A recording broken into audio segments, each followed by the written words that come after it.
Hello नमस्कार मित्रांनो, स्वागत आहे तुमचं टीच वायरी आपल्या एज्युकेशन प्लॅटफॉर्मवर. तर मित्रांनो, आज आहे चालू घडामोडी 2023 मॅरेथॉन प्रश्नसंच आपण घेणार आहोत. तर मित्रांनो बघा, येणाऱ्या सर्व परीक्षांसाठी हे प्रश्न अतिशय महत्त्वाचे असतील.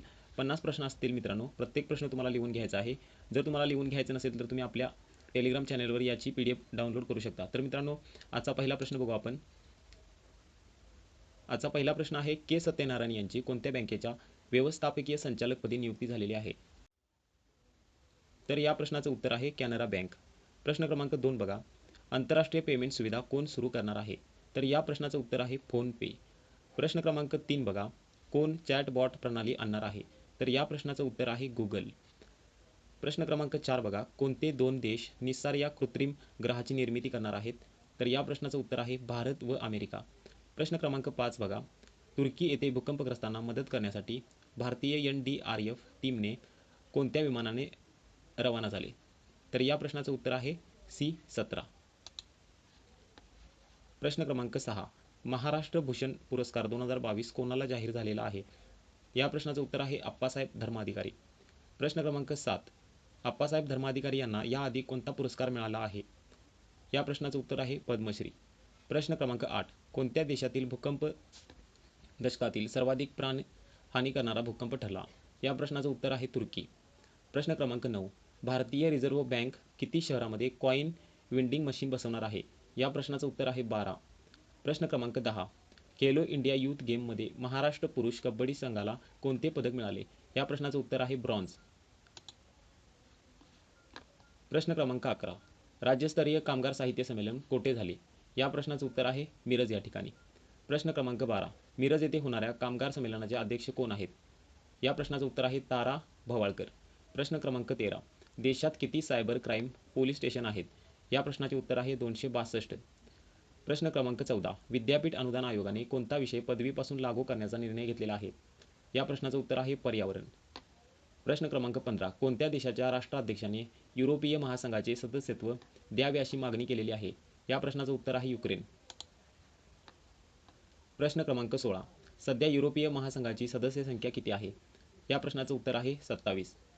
प्रश्न क्रमांक 17, राज्यात सरकारी कार्यालयात ई-ऑफिस प्रणाली कधीपासून लागू झाली आहे? या प्रश्नाचे उत्तर आहे 1 एप्रिल 2023. प्रश्न क्रमांक 18, वन्यजीव प्रजातींच्या नियंत्रणासाठी कोणत्या प्राण्याच्या हार्मोन्सपासून लस तयार केली जाणार आहे? या प्रश्नाचे उत्तर आहे रानडुक्कर. प्रश्न क्रमांक 19, महाराष्ट्रात कोणाच्या नावाने आपला दवाखाना ही योजना सुरू करण्यात आलेली आहे? या प्रश्नाचं उत्तर आहे बाळासाहेब ठाकरे. प्रश्न क्रमांक 20, आपला दवाखाना या राज्यात किती ठिकाणी सुरू करण्यात येणार आहे? तर या प्रश्नाचं उत्तर आहे 500. प्रश्न क्रमांक 21, भारतीय लष्करी युद्ध विमाने हे शत्रूच्या रडारावर दिसणार नाहीत असे नवीन तंत्रज्ञान कोणी विकसित केलेले आहे? या प्रश्नाचं उत्तर आहे IIT मंडी. प्रश्न क्रमांक 22, कसोटी क्रिकेटमध्ये सर्वात जलद 450 बळी घेणारा कोणता भारतीय खेळाडू ठरला आहे? या प्रश्नाचं उत्तर आहे R अश्विन. प्रश्न क्रमांक 23, 450 बळी घेणारा R अश्विन जगात कितव्या क्रमांकाचा गोलंदाज ठरलेला आहे? या प्रश्नाचं उत्तर आहे 9. प्रश्न क्रमांक 24, R अश्विनने किती कसोटी सामन्यामध्ये 450 बळींचा टप्पा पार केलेला आहे? या प्रश्नाचं उत्तर आहे 89. प्रश्न क्रमांक 25, आंतरराष्ट्रीय क्रिकेटमध्ये कोणत्या भारतीय खेळाडूने 400 बळीचा टप्पा पार केला? या प्रश्नाचं उत्तर आहे मोहम्मद शमी. प्रश्न क्रमांक 26, कोणत्या राज्यामध्ये लिथियमचा शोध लागलेला आहे? या प्रश्नाचं उत्तर आहे जम्मू आणि काश्मीर. प्रश्न क्रमांक 27, जम्मू आणि काश्मीरमध्ये किती टन लिथियमचा शोध लागलेला आहे? या प्रश्नाचं उत्तर आहे 5.9 दशलक्ष. प्रश्न क्रमांक 28, जगातील सर्वात मोठा लिथियमचा साठा कोठे आहे? या प्रश्नाचं उत्तर आहे बोलिव्हिया. प्रश्न क्रमांक 29, महाराष्ट्र राज्य बागायतदार संघाच्या मांजरी येथील प्रयोगशाळेत कोणत्या रंगाच्या द्राक्षाचे वाण विकसित केले आहे? या प्रश्नाचे उत्तर आहे लाल. प्रश्न क्रमांक 30, अलिबाबा या कंपनीने पेटीएममधून गुंतवणूक काढून घेतली, ती कोणत्या देशाची कंपनी आहे? या प्रश्नाचे उत्तर आहे चीन. प्रश्न क्रमांक 31, कोणता भारतीय खेळाडू कर्णधार म्हणून क्रिकेटच्या 3 प्रकारात शतक करणारा पहिला खेळाडू ठरला? या प्रश्नाचे उत्तर आहे रोहित शर्मा.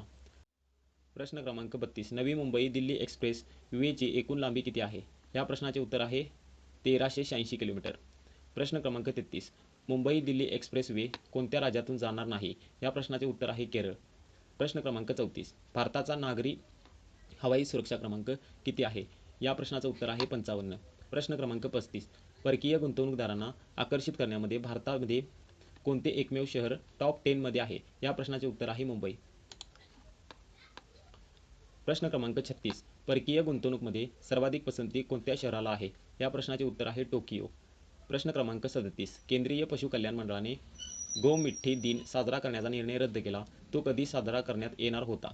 या प्रश्नाचं उत्तर आहे 14 फेब्रुवारी. प्रश्न क्रमांक 38. कोणत्या राज्यातील सरकारी रुग्णालयातील कर्मचाऱ्यांसाठी पोशाख संहिता लागू केलेली आहे? या प्रश्नाचं उत्तर आहे हरियाणा. प्रश्न क्रमांक 39. IMFने कोणत्या देशाला विजेवर नवीन कर लावण्याच्या अटीवर कर्ज देण्याचे मान्य केले? या प्रश्नाचं उत्तर आहे पाकिस्तान. प्रश्न क्रमांक 40. खेलो इंडिया युथ स्पर्धा 2023चे सर्वसाधारण विजेतेपद कोणत्या राज्याला मिळाले? या प्रश्नाचं उत्तर आहे महाराष्ट्र. प्रश्न क्रमांक 41. खेलो इंडिया युथ स्पर्धेमध्ये महाराष्ट्राने एकूण किती पदके पटकावली आहेत? या प्रश्नाचे उत्तर आहे 161. प्रश्न क्रमांक 42. खेलो इंडिया स्पर्धेमध्ये महाराष्ट्राने किती सुवर्णपदक जिंकले आहेत? या प्रश्नाचे उत्तर आहे 56. प्रश्न क्रमांक 43. कोणते राज्य खेलो इंडिया स्पर्धेमध्ये क्रमांक 2 वर आहे? या प्रश्नाचे उत्तर आहे हरियाणा. प्रश्न क्रमांक 44. कोणत्या राज्याने भारताचे संविधान विद्यापीठाच्या अभ्यासक्रमात शिकवण्याचा निर्णय घेतलेला आहे? या प्रश्नाचं उत्तर आहे महाराष्ट्र. प्रश्न क्रमांक 45. कोणत्या राज्याने स्पर्धा परीक्षेत गैरप्रकार केल्यावर जन्मठेप आणि 10 कोटीचा दंड लागू केलेला आहे? या प्रश्नाचं उत्तर आहे उत्तराखंड. प्रश्न क्रमांक 46. महाराष्ट्राच्या राज्यपालपदी कोणाची नियुक्ती झाली? या प्रश्नाचं उत्तर आहे रमेश बैस. प्रश्न क्रमांक 47. रमेश बैस महाराष्ट्राचे राज्यपाल होण्याआधी कोणत्या राज्याचे राज्यपाल होते? या प्रश्नाचे उत्तर आहे झारखंड. प्रश्न क्रमांक 48.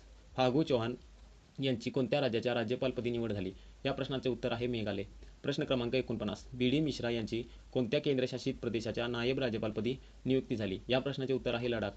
प्रश्न क्रमांक 50.